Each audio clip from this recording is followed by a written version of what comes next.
कार्यक्रम के उद्घाटक मान्यवर वामन मेश्राम साहब, जो कि बामसेप और भारत मुक्ति मोर्चा के राष्ट्रीय अध्यक्ष है, इन्होंने अपनी बात रखते हुए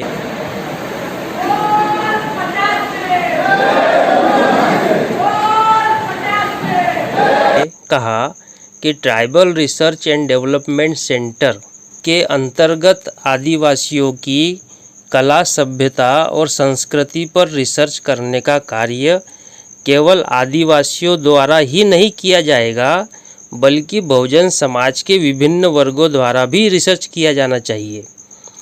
और TRDC ने सभी वर्गों का साथ सहयोग लेकर एवं आपस में कोऑर्डिनेशन बनाकर कार्य करना चाहिए।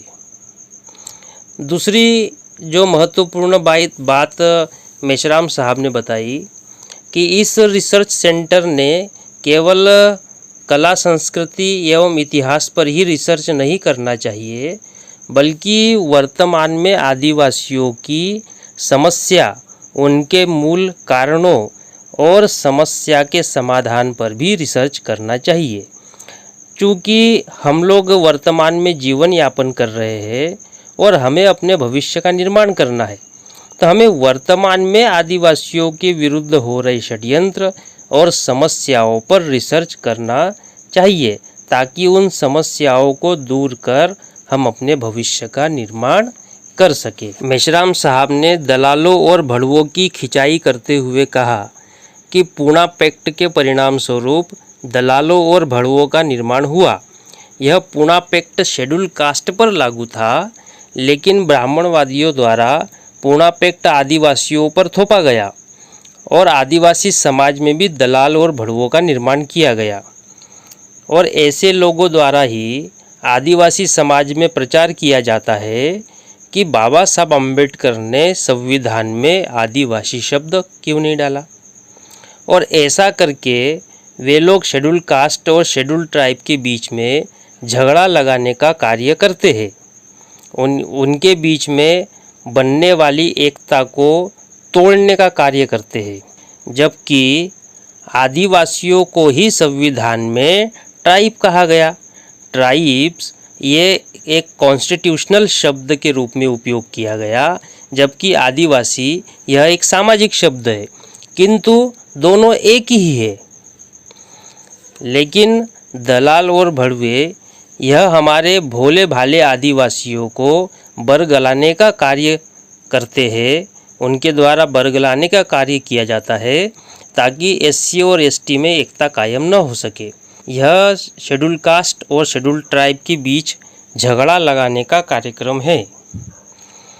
जबकि बाबा साहब अम्बेडकर ने 5वीं और 6वीं अनुसूची के तहत संविधान के अंदर आदिवासियों के लिए अलग संविधान बनाया। जैसे यदि संसद में कोई कानून पास हो जाता है, तो भारत में ऐसी कोई संस्था नहीं है जो संसद में पास हुए कानून पर अमल करने से मना करे या उसे डिनाई करे। किंतु 5वीं और 6वीं अनुसूची के तहत आदिवासियों को अधिकार दिए कि संसद में पारित कानून को यदि आदिवासी क्षेत्र में लागू करना है, तो वो नियम आदिवासी क्षेत्र में लागू करने के पहले आदिवासियों से परमिशन की आवश्यकता होगी। इतना बड़ा अधिकार बाबा साहब अम्बेडकर ने आदिवासियों को दिया। हिंदू मैरिज एक्ट यह आदिवासियों पर लागू नहीं होता है। आदिवासियों की अपनी संस्कृति का संरक्षण करने के लिए, संस्कारों को बनाए रखने के लिए बाबा साहब अम्बेडकर ने आदिवासियों को हिंदू मैरिज एक्ट से अलग रखा। आदिवासियों के लिए बाबा साहब ने वह सब कुछ किया जो वो कर सकते थे, किंतु फिर भी दुश्मनों के कहने पर हमारे कुछ लोग यह कहते फिरते हैं कि बाबा साहब ने संविधान में आदिवासी शब्द क्यों नहीं लिखा। तो ऐसा इसलिए क्योंकि वे दलाल और भड़वे दुश्मनों के इशारे पर काम कर रहे हैं। हमारे लोगों में रणनीतिक बुद्धि का अभाव है। तो रणनीतिक बुद्धि क्या है? युद्ध करने की जो नीति होती है उसे रणनीति कहते हैं, और वह रणनीति बुद्धि के आधार पर बनाई जाती है।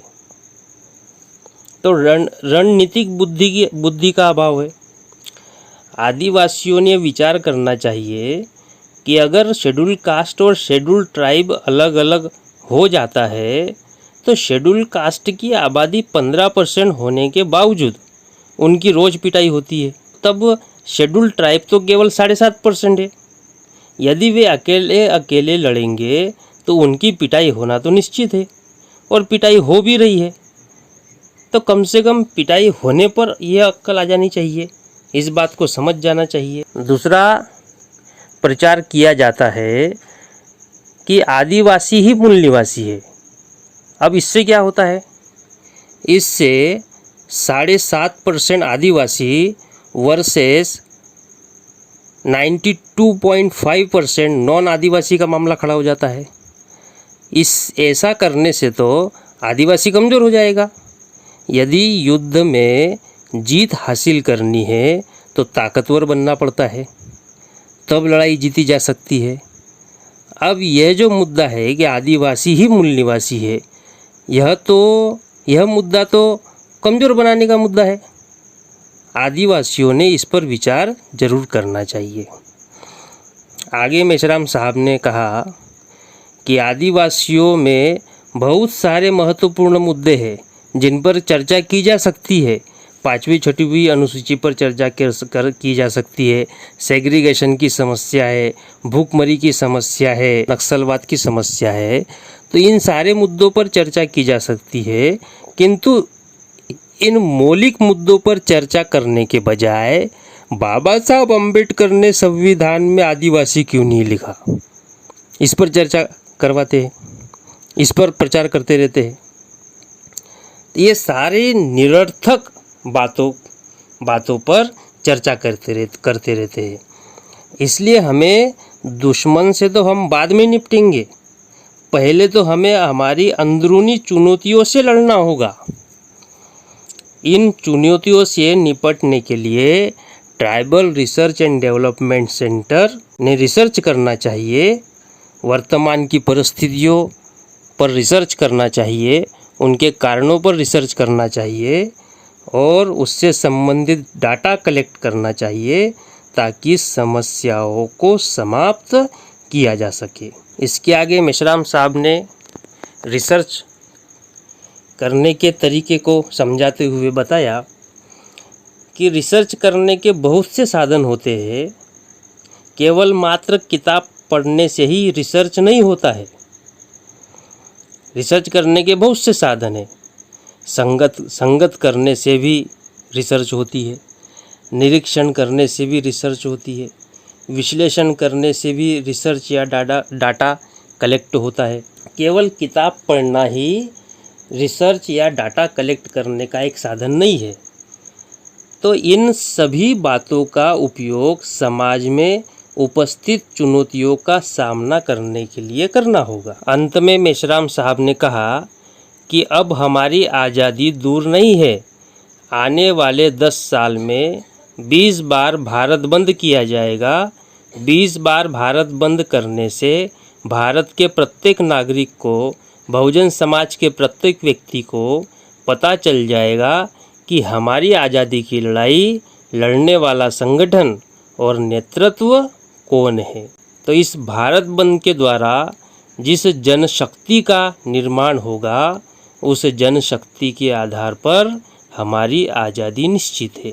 इतनी बात कहकर मान्यवर वामन मेश्राम साहब ने अपनी बात समाप्त की। कार्यक्रम के अंत में राष्ट्रीय आदिवासी एकता परिषद द्वारा मेश्राम साहब को 1 लाख रुपए की जन आंदोलन निर्माण निधि दी गई।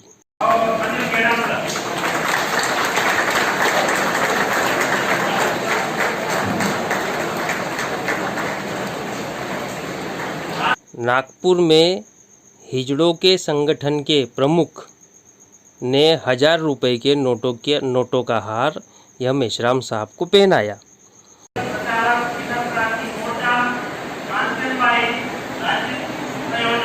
और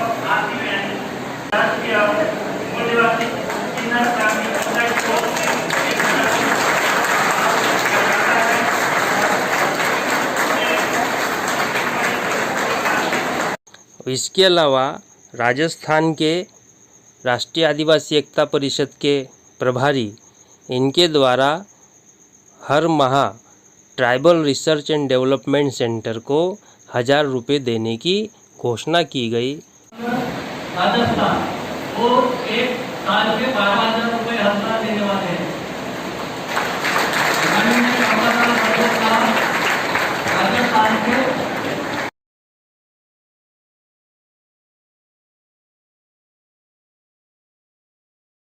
अंत में संचालक महोदय द्वारा आभार प्रदर्शन किया गया और कार्यक्रम का समापन। निवासी।